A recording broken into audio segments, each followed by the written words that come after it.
ఎయిర్పోర్ట్కి వచ్చిన తర్వాత బోర్డింగ్ గేట్కి వచ్చిన తర్వాత చెప్పారు ఫ్లైట్ డిలేడ్ అని. 9:10 చెప్పారు ఫస్ట్, కానీ బయలుదేరింది 10 o'clock, ల్యాండ్ అయింది 11 o'clock. ఇప్పుడు చూస్తే ఇట్స్ ఆల్రెడీ 12:15 ఏదో అయింది నేను రీచ్ అవ్వడానికి. అవుట్ఫిట్ ట్రై చేశాను, ఇవాళ అవుట్ఫిట్ బాగుంది.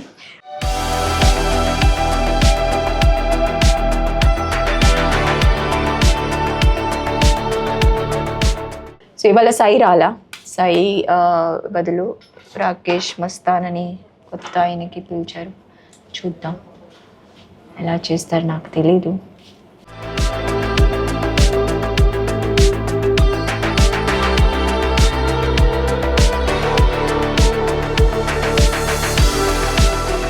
బాగా చేశారు, బట్ మీరు Mastan I did not expect. Thank you Rakesh. హరిని అందరికి పనికి పెడుతుంది. ఇప్పుడు ప్రశాంత్ వచ్చేదేనికి హరిని ఏం చేపిస్తుంది? ప్రశాంత్ మీ పెళ్ళి అయిందా? ఇప్పుడు మీ ఆవిడ చూస్తుంది ఈ వీడియో చూసి నాకెప్పుడు ఇలా చేయలేదు.